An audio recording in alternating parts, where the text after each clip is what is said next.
Well, there are questions, of course, and I have some of them here, and I think I'm getting a few more. And I haven't had a time, I sort of glanced at a couple of them before we started, so let me just go through them as they come.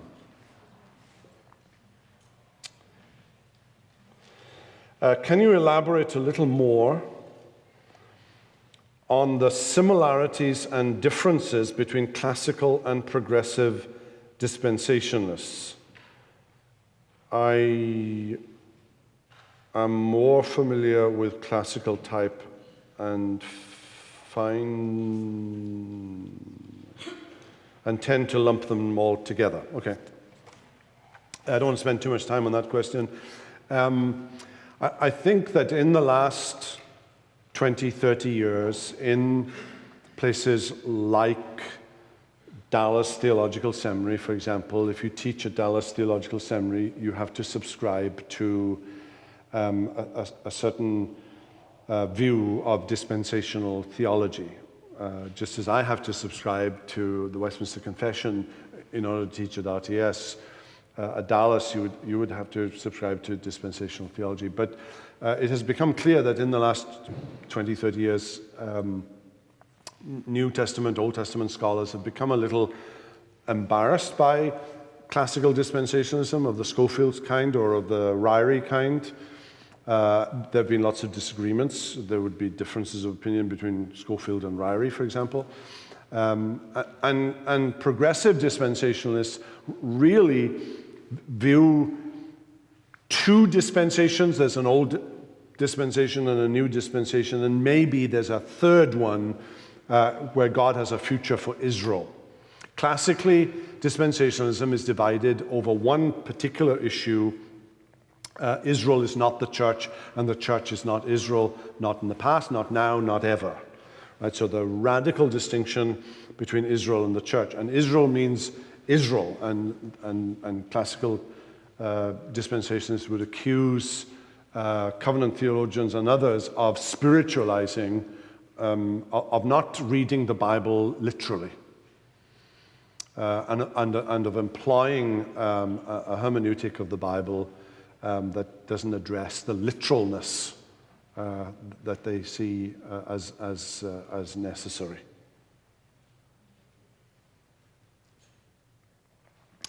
Was it a sin, or did Eve sin to add "thou shalt not touch" to the existing "thou shalt not eat" law? In other words, did Eve sin before the official fall? Yes.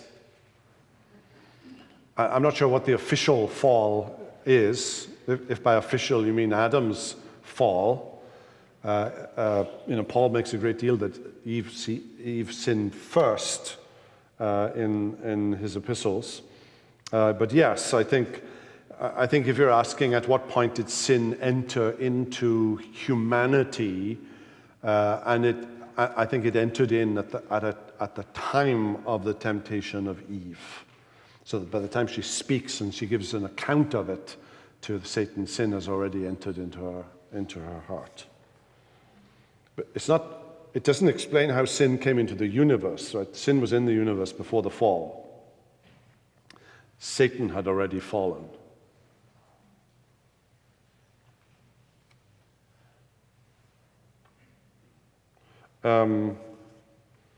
In light of Genesis 1:26 and 27, this would be the passage about the image of God, and also the reaffirmation of the Noahic covenant in Genesis 9 with all the creatures, since angelic beings being creatures as well, how are they associated with the covenants, if at all? I don't think Genesis 1 makes any reference whatsoever to anyone other than Adam and Eve, so humanity, that is the distinction between human beings and animals, that human beings bear the image of God and animals do not. That would be the distinction. I'm not aware of any covenant that's made with angels. There is no gospel for fallen angels. I think it's why Peter speaks of angels gasping in his epistle. He speaks of angels almost holding their breath by the news of the gospel for human beings, because there is no gospel for angels.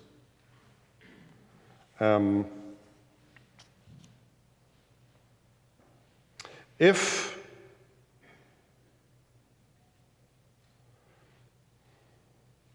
a works covenant failed at 3:15, Genesis 3:15, and a covenant of grace began, can you then address how the Noahic covenant fits into the timeline in its purpose, direction, blessings, obligations concisely?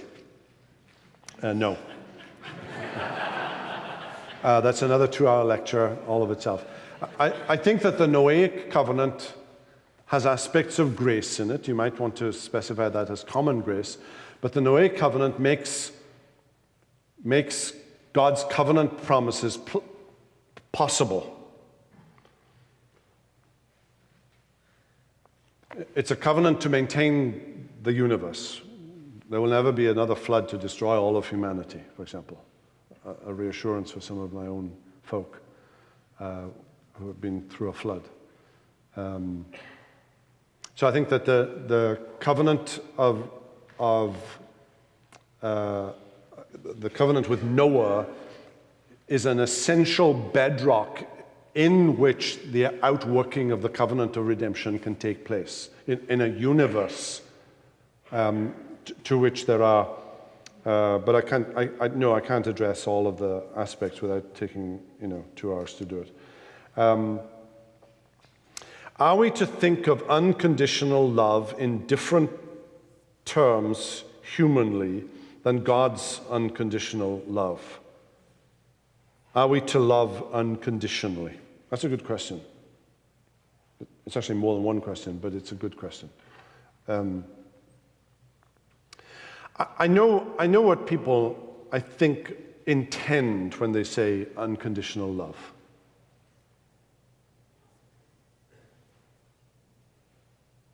My dog loves me unconditionally. But he doesn't. If I stopped feeding him, I think it would turn.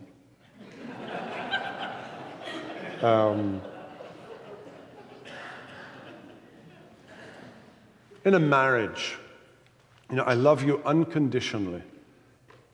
And there's a sense in which that's true.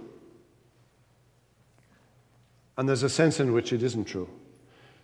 I expect, this is my 40th wedding anniversary year. The next anniversary is our 40th wedding anniversary. I've only ever dated one girl in my entire life, and I married her. And so I know nothing. People come to me for advice about dating and stuff. I say to them, I have absolutely no idea. I've never been through it. I've never experienced it. You need to go and talk to someone else. It was simple. You like this girl, you ask her to go out with you, you still like her, you ask her to marry you, she says yes. It's simple. What's the problem now? Do I have expectations of my wife? Yes, I do. I love her. I love her despite who she is and what she might do, and despite my own failings, yes. But do I have expectations? Yeah, I do. Do I remind her of them occasionally? Yeah, I do. It would be nice, just occasionally, if you were to say, hey, that was a good sermon. After 40 years, and there's just silence about it, and you think, and she'll say, well, of course I enjoyed your sermon. I don't need to keep on telling you this. And I say, well, just occasionally. Just kind of reassuring, You don't have to lie about it, but just on those occasions when something I said actually helped, I mean, just say something. If we mean by unconditional,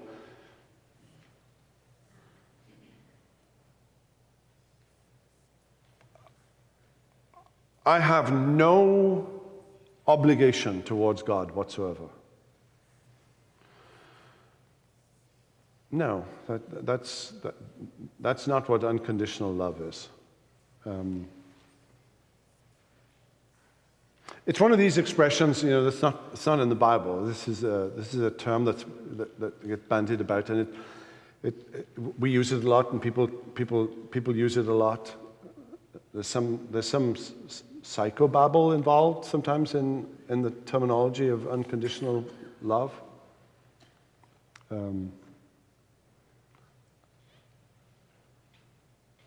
Love is a reciprocal relationship that you have to work on. I have to work on my marriage after 40 years, as I did after 1 year. Actually, in some senses, more so after 40 years. I just don't think the language of unconditionality is helpful to describe the ongoing relationship that I have with God. Now, did God save me unconditionally? Yes, he did, and yes, he did not, and no, he did not. He loved me because a sacrifice now. Let me put it this way. In order for the love of God to be expressed towards me, his son had to die. Right? So there are conditions even in the manifestation of God's love toward me. Right? So anyway, that's a statement that I try to avoid. I'm not sure the occasions in which it is helpful. Best Bible translation for reading and study: ESV, NASB, KJV. I like all these, but would like to choose one for memorization, reading, and so on. That's a great question, and I think it depends on context. I used the King James Version for the first probably 20 years of my Christian life. It was the version that I was introduced to when I became a Christian. So all the texts in my head that I know, I'm quoting the King James Version. There's no doubt but the King James Version, published as it was in 1611, was written in a style that enabled memorization a little easier than the more literal translations that we have, like the ESV. I would find it almost impossible to memorize the ESV. But it's the ESV that I use. And I think the ESV is by far and away the best translation available today. That's a general statement, and take it for what it's worth. I think you need to read a Bible that your church is probably using. Otherwise, it's just going to get really complicated. If your minister is using one version and everybody in the church is using one, and you're using a different version, unless you really want to be sort of different, and there are people who want to be different, I just don't know. I want that further complication in my life. What are the basic principles we can use to determine covenant continuity and discontinuity? That's a great question. I had a discussion during lunch, which I didn't get because I was having this discussion, about food laws, which is kind of ironic. We talked about food laws. Are the food laws, Old Testament food laws, about pork or shellfish, clean and unclean foods? On what basis do I I posit continuity or discontinuity? And the answer to that is, first of all, what does the Scripture say? If the New Testament says food laws are no longer valid, that the purpose of food laws has been fulfilled, that the purpose of food laws is ceremonial, they were part of the shadow and type of the coming of Christ in the infancy of the church, then that's it. That determines food laws are discontinuous. Circumcision, is there any necessity for Christian families with boys to have them circumcised? Absolutely not. No. Right? There may be medical reasons you might want to talk about, and we can talk about those. And there may be cultural issues to talk about, and there would be here in North America, and there would not be in Europe, for example. Just saying. So what determines that? There's absolutely no religious significance to circumcision, period. None. And the New Testament makes that clear. The book of Galatians would argue that point very, very clearly. So I think the principle here is, does the New Testament address this issue directly? If it does, then that answers the question. Let's take as an example, the inclusion of children in the covenant and receiving the sign and seal of that covenant. Circumcision is discontinuous. Right? There's absolutely, Paul is adamant about it. There is no religious significance to circumcision. But is the principle of the inclusion of children in the covenant and therefore receiving the sign and seal of that covenant, in this case it would be baptism, how would one argue for a principle of continuity rather than a principle of discontinuity? Right? How would you go about doing that? And obviously my Baptist brothers would argue for discontinuity, and I was speaking at Southern Seminary just a week ago in Louisville, right, among my Baptist brothers, and I find myself at one point just mentioning the word baptism and just remember where you are, Derek. But how do you go about that? Well, I would go about it in this sort of way. The Westminster Confession talks about some arguments needing to be decided by good and necessary consequence. Right? There's no Bible verse. Is there a Bible verse in the New Testament that says children should be baptized? Children of believers should be baptized? No, there is not. Is there in the New Testament a connection between circumcision and baptism? Yes, there is. Romans 4:11, Colossians 2:11 would be two verses that link some kind of connection between circumcision and baptism. Baptists would agree with that. It's in the text. But what is that link? You go to Acts chapter 2, Peter on the day of Pentecost. If ever there was a moment to express discontinuity about children included in covenant, Pentecost was the moment to do it. This is the moment to do it. And what does Peter say? The promise is to you and to your children. And there, all of a sudden, Peter is saying continuity. Right, to an audience of Jews, he's saying continuity here. There's a principle of continuity. So there are scripture verses, and then there are good and necessary arguments, good and necessary deductions. And I'd go about it in that sort of way. Please explain more about saved by faith in the Old Testament versus saved by works in the Old Testament.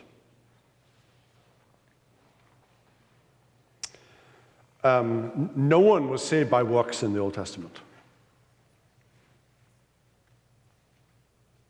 Adam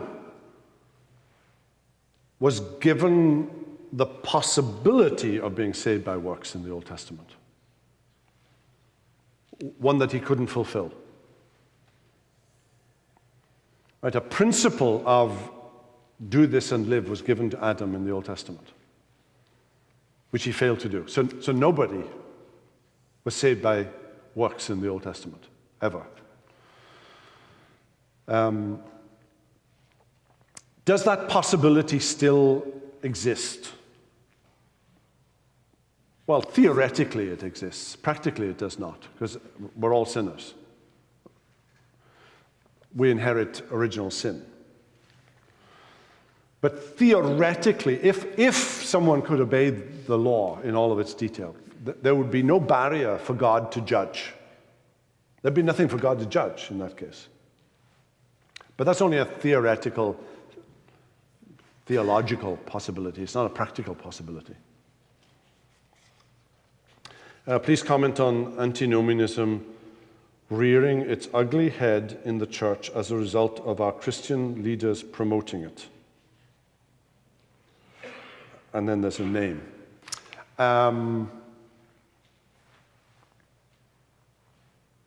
Yes, we are living through a period of time that the church has lived through many times before.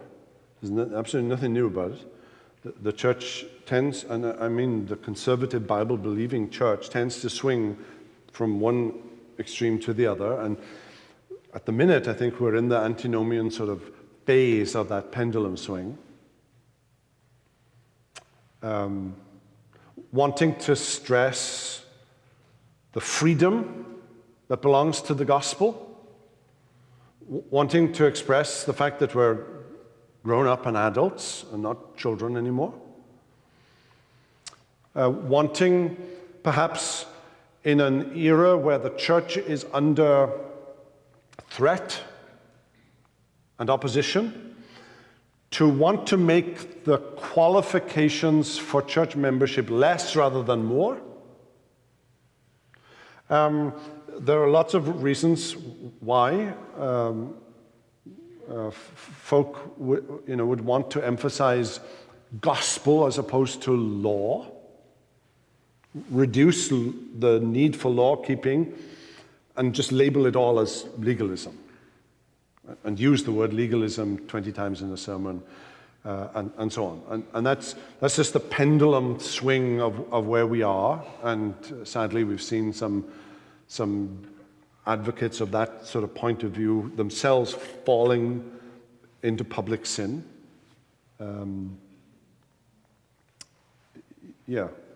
I think the answer to antinomianism is not a little bit more legalism. What do I mean by legalism? There are three definitions. There are three ways in which something is legalistic. If you require of me something that the Bible doesn't require. Let's take a crazy example. When I was a student at seminary, I went to try and preach at this church. I've never had a beard in my life. Can't stand them. I don't mind you having them, but I just don't like them. On myself, that is. After 2 days, I can't take it anymore. So I've never had a beard. But on the forum of preaching in this church, there was a little thing in the bottom of the page that said, "No beards." So I didn't go. I didn't have a beard, but I just didn't want to go. That's legalism. Right? That's imposing a law that the Bible itself doesn't impose. That's pure and simple legalism. If you mean I obey the law in order for God to love me, I obey the law in order for God to show grace to me, that's legalism, pure and simple. If you mean that my motivation for obedience is other than a biblical motivation, that too is legalism. I obey because I don't want to be. I obey externally because I don't want to be found out internally to be something else, to be a hypocrite. That's a false motivation for obedience. That's legalism too. But obedience in itself is not legalism. The Bible is full of, the New Testament is full of laws. The Sermon on the Mount is full of laws. Ephesians 4, 5, and 6 is full of do this and don't do that.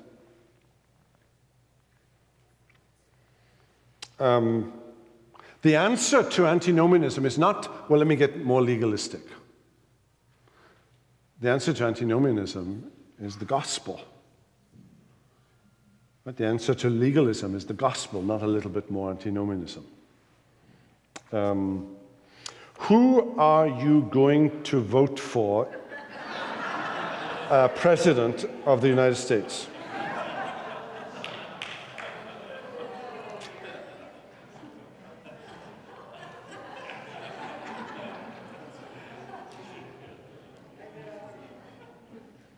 What do you make of recent attacks on religious freedom in the United States?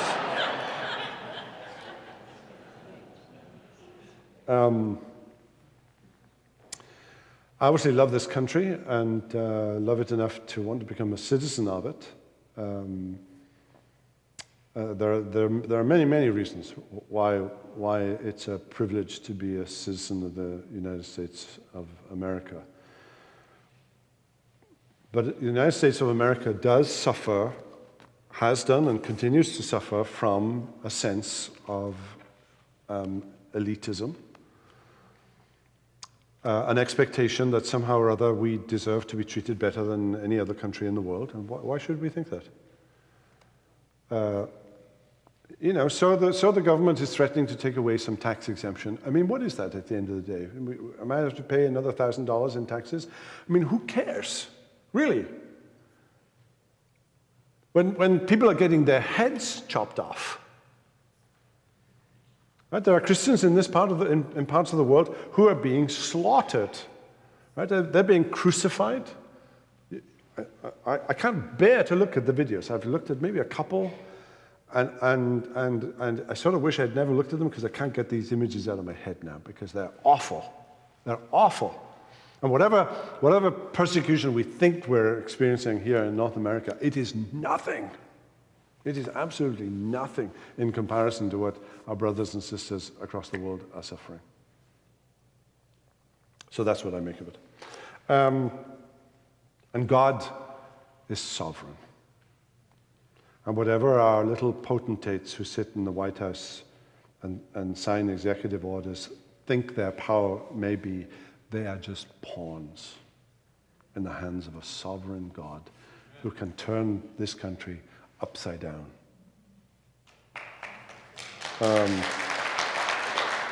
My hope for this country is not the White House. And although I'm looking forward to being able to exercise my vote for the very first time in 20 years, because I've never been able to vote in Britain either since I lived here. I have minimalist expectations of what to expect, whether he's a Republican or a Democrat. And I look around and I listen to these guys talk and I think, isn't there one person that you would really want to vote for? Surely to goodness. As an infant Baptist, how do you interact with verses like Jeremiah 31, which seem to say that in the new covenant participants will be those who actually know God and not their infants who do not actually know God yet? I have to think about the question here. As an infant Baptist, how do you... Yeah, I don't think that Jeremiah 31 is saying that everybody in covenant with God, in the new covenant, knows God in the sense that everyone is regenerate. I think what I'm saying is that Jeremiah 31 is saying that we know God directly and not through intermediaries. Right? We don't need priests. I think that's the contrast that Jeremiah is saying. He's not saying that everybody in covenant with God in the New Testament is a regenerate believer. Because actually, I don't believe that. I think if you adopt a view that says that children of believers are in covenant with God, not all those children are regenerate. I mean, obviously so. Some of our covenant children grow up and prove themselves not to be regenerate. So I don't think that's what Jeremiah 31 is saying. I've got 2 minutes, and I'm going to pick one that I actually want to answer.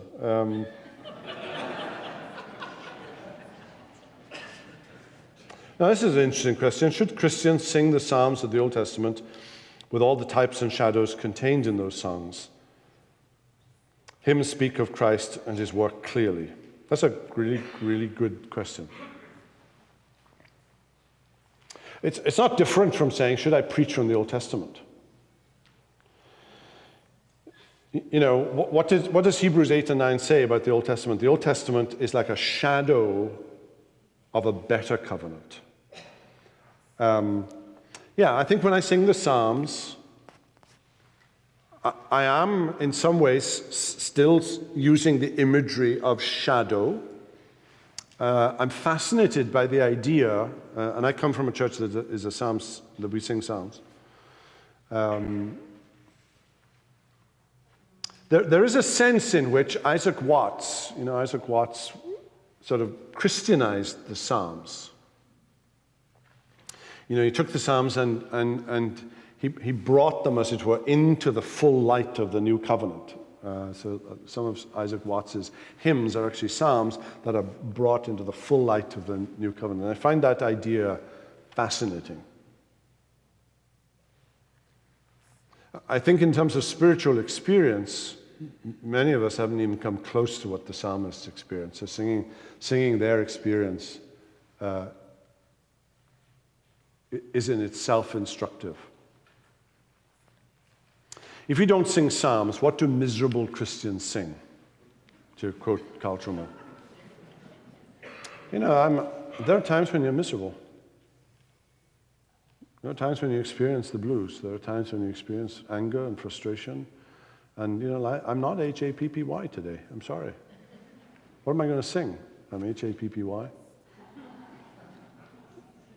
No, I'm going to sing one of the Psalms with all of its anger and frustration. And that keeps me grounded. I think singing Psalms keeps me grounded in the reality that the Christian life is a fight all the way to heaven. Well, thank you. There were 2 or 3 more questions.